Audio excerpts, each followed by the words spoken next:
Olá! No programa de hoje nós vamos conhecer Enéas Barros, o escritor piauiense, autor de 18 obras, dono de um vasto conhecimento e que vai nos levar numa viagem incrível pelo seu mundo literário. Eu sou Flávio Guedes e esse é o programa Piauí de Todos Nós.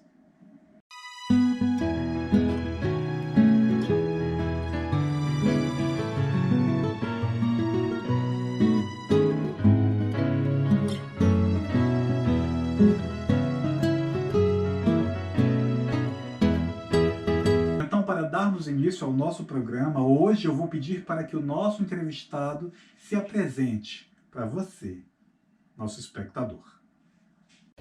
Alô amigos, eu me chamo Enéas Barros, nasci em Teresina e estou aqui com vocês atendendo a um convite do meu amigo Jesualdo Araújo para participar do programa O Piauí de Todos Nós. Eu sempre gostei de ler, desde pequeno que eu tenho essa afinidade com a leitura e um pouco com a escrita, pela influência que recebi do meu avô Fontes Ibiapina, que é picoense. O meu avô morou no Cabral muitos anos, numa residência lá com minha avó Clarice, e eu tinha dois tios praticamente da minha idade, o Ariosto e o Aristóteles, então nós crescemos praticamente juntos lá no Cabral. E eu tinha um respeito muito grande pela biblioteca de Fontes Ibiapina. A gente brincava, fazia muita danação lá na casa da minha avó, mas quando batia na porta da biblioteca dele, a gente dava um freio assim, olhava para dentro com muito respeito e observava a organização do Fontes Ibiapina.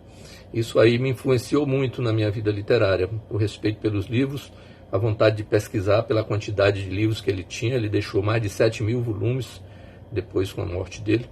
Então isso aí me estimulou muito, porque eu convivi com essa veia literária, tanto que escrevi um livro chamado Nonon, o Menino da Lagoa Grande, que é uma homenagem a Fontes Ibiapina. Foi um ano de pesquisa, conversando com parentes, para poder escrever esse livro. Então, aproveitando aqui o programa O Piauí de Todos Nós, eu vou apresentar para vocês um pouco da minha obra que eu tenho produzido ao longo dos últimos anos.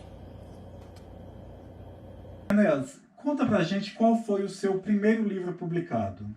Eu sempre gostei de escrever, eu sempre escrevi textos curtos, né, porque eram textos publicitários e tudo.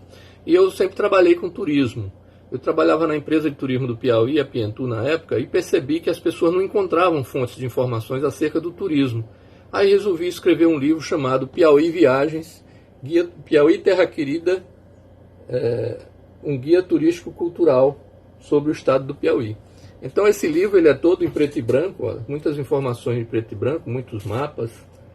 Você vê muita informação sobre o que acontece aqui em 13 roteiros turísticos do Piauí. E depois, alguns anos depois, eu consegui um patrocínio pelo Senai Nacional e consegui passar o Piauí Terra Querida para um formato colorido, né? Ele é um livro todo colorido, mas infelizmente ele está esgotado. Observem que ele é muito rico em informações, mas está esgotado.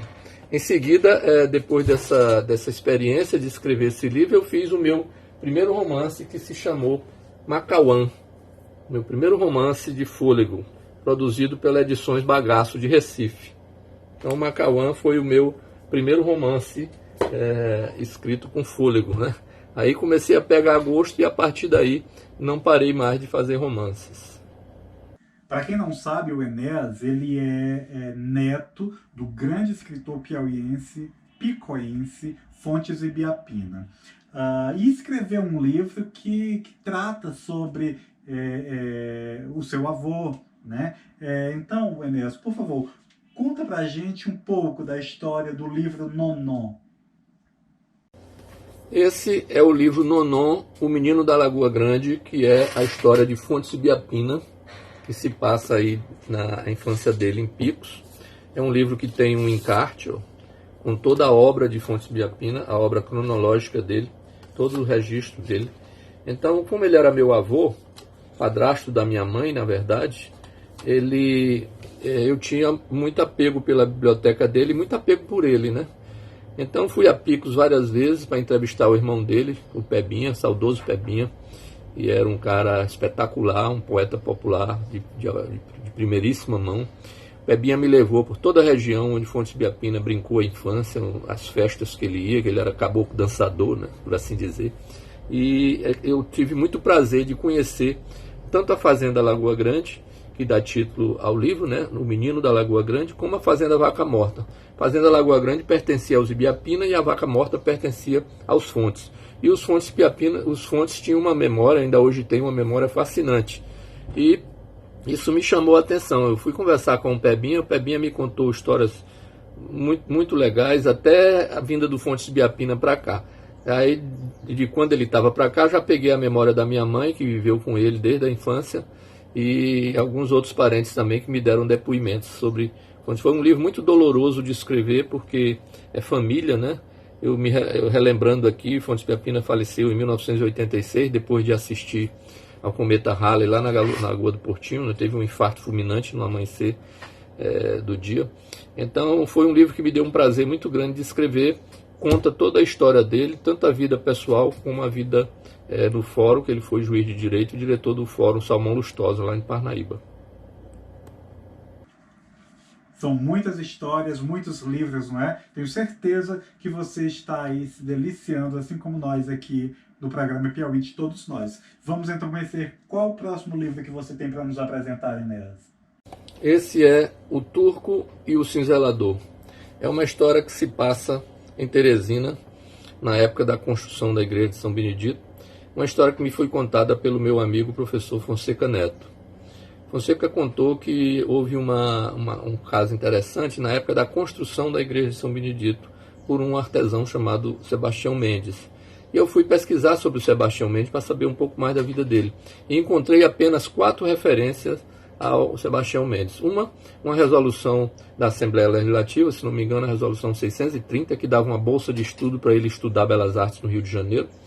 A outra referência está na biografia do Higino Cunha, ele cita o Sebastião Mendes. A outra está num livro chamado Teresina, do Clodoaldo Freitas, História de Teresina. E a outra é no livro do Elias Martins, sobre o Frei Serafim de Catanha, onde todos citam referências ao Sebastião Mendes como um artesão das portas da igreja de São Benedito. Por isso que esse livro se chama O Turco e o Cinzelador.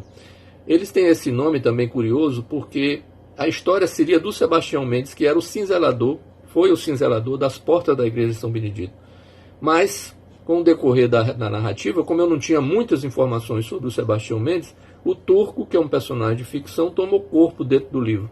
Por isso que o livro se chama O Turco e o Cinzelador. Mas é uma história muito bonita que se passa na época da construção da igreja de São Benedito. Então, e eu acho que todo mundo aqui deve se lembrar do caso da menina vampira do Piauí, né? Que aconteceu, se eu não me engano, em Floriano. Então, o Enéas escreveu o livro 1550, que trata dessa história real, né? Desse crime que abalou o Piauí. Vamos então conhecer um pouco sobre essa história, esse livro, essa inspiração? Esse é o livro que eu tenho mais adotado nas faculdades e nos colégios. Ele já está, inclusive, em 3ª edição. É um livro que conta a história de um assassinato brutal que aconteceu aqui na cidade de Floriano, cometido aí por essa adolescente na época, que tinha 17 anos de idade. Então, esse livro me chamou a atenção quando eu lancei, por um fato muito interessante. Eu estava participando do Salão do Livro do Piauí, o Salip, e acho que, se não me engano, ele é de 2010, e aí estava na moda aquele filme, aquela série do Crepúsculo, que tem aquele vampiro, né, romântico com a Bela, e toda aquela história glamurosa da época. E aí as adolescentes comprando livro, eu digo, rapaz, tô achando estranho, tá saindo tanto livro aí, sempre por adolescente. Aí eu fiz a conexão. Elas estavam imaginando que seria uma história de vampiros também, glamourizada como era a história do vampiro Edward, né? Mas aqui não, aqui é uma vampira de verdade, ela matou a família, parte da família, bebeu sangue, por isso ficou conhecida como Menina Vampiro, e é hoje um dos livros mais adotados nos cursos de Direito, inclusive, das faculdades piauienses. Outro livro muito interessante é O Escravo e o Senhor da Parnaíba. Você pode contar para a gente um pouco sobre essa obra, que inclusive traz também relatos sobre o Simplício Dias? Conversando certa vez com meu amigo Batista Teles, ele é parnaibano, e ele me disse assim: Enéas, por que você não escreve um livro sobre o caso que aconteceu com a filha do Simplício Dias da Silva? Eu tinha uma noção do que era mais ou menos o caso, mas eu digo: e aí, o que foi que houve, Batista? Ele disse: rapaz, se você for lá na igreja de Nossa Senhora da Graça, lá vai estar cheio de lápides com parte da família do Simplício Dias. Inclusive a Carolina Tomásia, que era filha do Simplício Dias e foi assassinada por um escravo, mais ou menos por volta de 1850. Ela morava em Buriti dos Lopes e houve esse assassinato. Então ninguém sabia se ela era responsável por isso, por ter tido uma paixão incontida por esse escravo, ou foi uma paixão não correspondida por ele, que ele acabou fazendo isso aí. Então ninguém sabe ao certo como é essa história. Aí eu juntei com outra informação, que é o caso de Dona Alta. Lá em Parnaíba tem o casarão de Dona Alta, que fica ali por trás da Igreja dos Negros, ali na Praça da Graça. E o casarão de Dona Alta também, todo mundo tem um mistério sobre ele. Dizem que Dona Alta foi uma escrava muito rica, que recebeu esse casarão de um francês. Então há muito mistério nessa história. E aí eu escrevi um livro chamado O Escravo e o Senhor da Parnaíba. É um livro que mostra na capa um escravo tocando violino, porque o Simplício Dias tinha uma orquestra de escravos. Ele mandou esses escravos estudarem fora, em Portugal, por exemplo. Eles foram para lá estudar música. E quando voltaram, montaram aqui uma orquestra de câmara, e ele alugava essa orquestra para tocar nas casas, para fazer os seus saraus, os seus jantares especiais, etc. Então, eu consegui resgatar uma parte dessa história, com muita dificuldade de encontrar fontes, mas fui ajudado em Parnaíba pelo historiador Diderot Mavinier, que me deu fontes preciosas a respeito dessa história. Então, é um livro muito bacana, O Escravo e o Senhor da Parnaíba, que ganhou em 2017 o prêmio H. Dobal de Livros Publicados da Academia Piauiense de Letras, em parceria com a Fundação Monsenhor Chaves. Eu tirei o primeiro lugar nesse concurso e fiquei muito contente com isso. Enéas, agora no final da década você escreveu também um livro que ele, diferente dos demais, se passa na Europa, né? Eu sei que você já fez algumas viagens pela Europa, é um continente fascinante, de fato, mas o que o motivou, como surgiu esse interesse por escrever uma obra que se passa na Europa? Eu sempre tive curiosidade para escrever um romance que se passasse na Europa, principalmente na Inglaterra, na França, sempre tive essa curiosidade. E alguns anos atrás eu tive a oportunidade de ir à Europa já por três vezes. A primeira vez eu fui à Itália, Portugal, depois fomos à França e Portugal de novo, e finalmente Inglaterra e Escócia. Então pensei, por que não escrever um romance que se passasse na Europa, né? E o meu amigo Givago Castro, e um dia me mandou uma mensagem perguntando se eu conhecia a história de um livro que foi descoberto na Inglaterra, no sul da Inglaterra, lá na Cornualha, que contava a história do frade William de Ockham. Era um livro que foi usado por Henrique VIII para se separar de Catarina de Aragão e criar a Igreja Anglicana.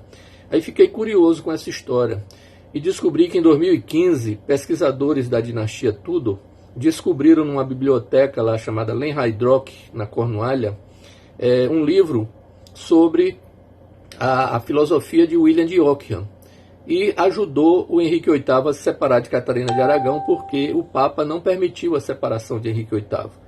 O Papa não aceitou, porque a Catarina de Aragão era uma filha de reis católicos, ela era uma mulher católica e a igreja não aceitou separar ele. Como ele queria se separar para casar com Ana Bolena, ele então botou os súditos dele para procurar um livro que ajudasse ele a se separar. E a filosofia do William de Ockham dizia que o Papa manda nas leis divinas, mas quem manda nas leis terrenas são os imperadores e os reis. Então Henrique VIII disse para os súditos dele: por isso me separem. E aí ele se separou de Catarina de Aragão e se casou com Ana Bolena logo em seguida. Mas as traições de Ana Bolena levaram ele a decapitá-la. O que aconteceu foi exatamente isso.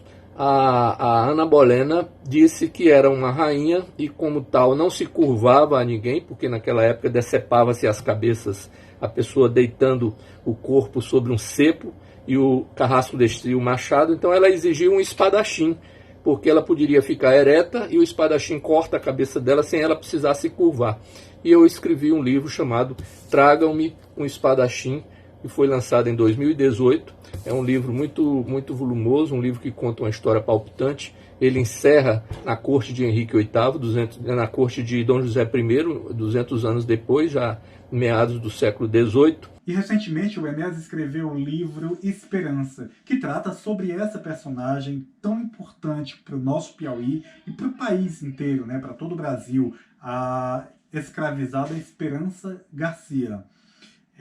Conta pra gente um pouco do enredo dessa história, né, que traz resgata essa personagem tão emblemática e tão importante para todos nós. Eu sempre tive um certo apego com o meu estado, né, o Piauí, e sempre gostei de colocar alguma coisa do Piauí nas minhas histórias, nas histórias que eu narro. Então, o Espadachim, o Tragam-me um Espadachim, é um livro que se passa praticamente na corte de Henrique VIII e na corte de Dom José I. Eles ficam lá por Portugal. O final dele é que os personagens vêm para o Brasil. Primeiro vem uma personagem em degredo e depois vem um parente dela para cá em busca de um sobrinho. O livro se encerra, o Tragam-me um Espadachim, exatamente nesse momento. E eu percebi que nessa época, meados do século XVIII, é a época que viveu aqui no Piauí a escrava Esperança Garcia, lá na Fazenda Algodões, aqui perto de Oeiras. Aí eu digo, então, como é que eu posso fazer para criar uma história que entre o Piauí aí? Então, como o personagem que veio de Portugal aportou em Salvador, na Bahia, no meados do século XVIII, eu criei uma situação em que ele tivesse que vir até a Fazenda Algodões para se encontrar com Esperança Garcia, uma aventura muito interessante pelo interior da Bahia, por aquelas trilhas dos desbravadores da época, né, pelos bandeirantes, e uma fuga de Esperança Garcia também, que vai até a Serra da Meruoca, a Serra da Ibiapaba, lá para aquelas regiões ali do Ceará. E pegando ali por Pedro II, a Serra de lá também, é uma aventura muito interessante que envolve ataques indígenas, envolve a dificuldade dessas trilhas aí pelas florestas. E aí me surgiu a ideia de escrever o livro Esperança, que foi lançado já agora em março de 2020, pela livraria e editora Nova Aliança. Uma pergunta que não poderia faltar, porque todo artista tem o seu processo de criação, seja ele um literata, seja ele um pintor, seja ele um ator, né? E eu estou curioso, acredito que todos nós, para saber como que acontece o processo criativo do Enéas Barros. Quando eu termino de escrever uma obra, que ela é publicada, eu fico assim numa espécie de limbo, aguardando que me surja um estalo para que eu comece a escrever uma nova história. Foi assim que aconteceu com Esperança. Quando o livro concluiu, eu fiquei nesse tal de limbo, né? Eu comecei rapidamente a ler mais sobre Lisboa e descobri a história da Roda dos Enjeitados. E essa roda me levou aos órfãos de Lisboa, que viveram lá no século XVI. E aí me deu o estalo para eu começar a escrever alguma coisa sobre essa época, né? E aproveitei agora esse período de isolamento social para desenvolver melhor. Inclusive o trabalho já está pronto, está só em revisão de fatos, para dar uma realidade maior para a narrativa. Então o meu processo é assim, ele não tem um critério, um método como a gente diga, de começo, meio e fim. Eu jamais saberia como é o final do livro no momento que eu começo a escrever ele. Depois que eu faço uma pesquisa muito grande, e geralmente meus livros são muito embasados porque eu pesquiso muito, aí quando vem o primeiro parágrafo, eu começo a desenvolver a história, eu não sei como é que aquilo vai terminar. Eu tenho amigos e conheço escritores que sabem exatamente como vai terminar a história que começaram a contar. A minha história se reinventa cada vez que eu vou escrevendo ela. Costumo fazer uma linha do tempo, que é uma coisa que me auxilia muito, para saber exatamente a idade dos personagens, para quando eu estiver comentando, quando aquele personagem estiver em cena, eu saber mais ou menos qual é a época e a idade em que ele está. Esse dos órfãos, por exemplo, se movimenta de 1532 a 1549. Então eu tenho que saber qual é a idade das pessoas agindo dentro dessa linha do tempo. Nossa, são muitas obras, não é verdade? Infelizmente, nosso tempo é curto. Então, Enéas, você poderia fazer assim, um resumão sobre a sua obra, sobre a sua produção literária? eu escrevi esse livro chamado Em Verdade Vos Digo, que questiona dogmas religiosos. O Mistério das Bonecas de Porcelana, que se passa em Teresina, ganhou menção honrosa no concurso H. de livros publicados, feito pela Academia Piauiense de Letras. Um livro sobre a vida de Dom Alfredo Schaffler, biografia e vida eclesiástica de Dom Alfredo Schaffler, bispo aqui do Piauí. Municípios Turísticos Piauiense, que foi publicado para o Sebrae, uma edição do Sebrae. O Homem Múltiplo, sobre a história do empresário Ocílio Pereira do Lago, a pedido da família. O livro Parabelo, que conta a história do assassinato do motorista Gregório, que aconteceu em Teresina em 1927. É um livro também, um romance muito bacana, um romance de fôlego, que me levou muito tempo de pesquisa. Esse foi lançado no ano passado, Frutos de Fátima, a pedido do padre Tony Batista. É um livro todo colorido, feito em papel couché, com mais de 300 páginas. É um livro muito volumoso, muito interessante. E Origens, né? Origens, Universo e Humanidade, que conta a história das descobertas arqueológicas desde a criação da Terra há mais de 3 bilhões de anos. Então, esse foi um apanhado das obras que eu tenho, são 18 livros publicados. Eu estou concluindo um livro agora que deverá se chamar Órfãos do Império, que se passa numa Lisboa do século XVI. É um livro que está me dando muito prazer em fazer essa pesquisa, porque eu estou estudando a vida, como era a vida em Lisboa no século XVI, o que é que as pessoas comiam lá, como é que se vestiam, como eram as transações de rua, né?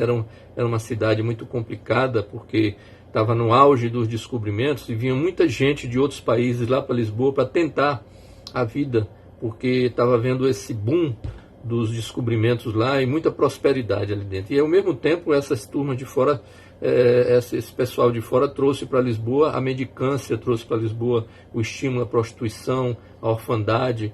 Então eu pego esses órfãos dessa época aí, que eram deixados nas rodas, chamadas rodas de enjeitados, né?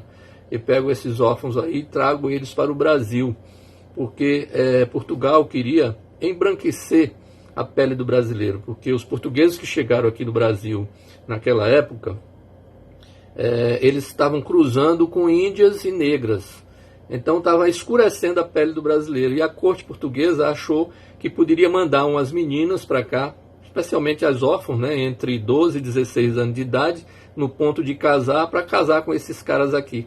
E elas vinham junto com outras mulheres que ficaram viúvas, vinham para cá trazendo dotes dados pela coroa.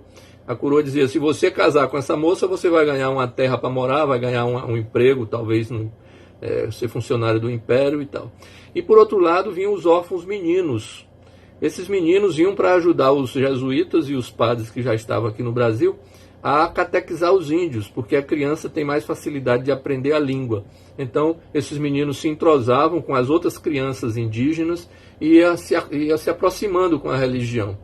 Então, esse livro conta mais ou menos como é que isso aconteceu, e é uma história muito interessante que eu estou desenvolvendo no momento. E agora, para finalizar, eu quero deixar o espaço aberto para você fazer as suas considerações, para você nos acrescentar algo que você gostaria de nos trazer, né? De nos informar. Enfim, o espaço é seu. Quero aproveitar aqui a oportunidade para agradecer ao pessoal de organização do programa O Piauí de Todos Nós. É uma iniciativa muito boa, porque está valorizando a nossa literatura, como também deverá valorizar outros aspectos da vida cultural do Piauí. E são aspectos, aliás, muito vastos, né? O Piauí é um estado encantador. Então, agradeço de coração aí a oportunidade que tive para conversar e me coloco, através do programa, aí à disposição para qualquer outra necessidade que haja de debate, de participação em lives ou de palestras, seja a necessidade que for. Obrigado. Esse foi o programa Piauí de Todos Nós. Quero agradecer a você que ficou com a gente até o final e dizer que no próximo programa nós traremos uma outra personalidade piauiense, Carlos Eugênio, ele que é cantor, autor, compositor, professor, enfim, um artista piauiense e que eu tenho certeza que você vai adorar conhecer. Um forte abraço e até o nosso próximo programa.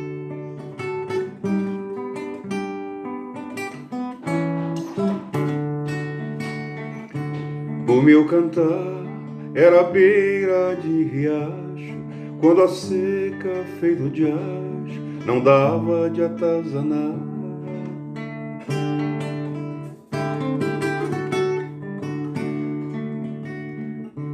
Hoje é um hino de abraçar o mundo inteiro, meu quintal e o meu terreiro cismaram de transbordar.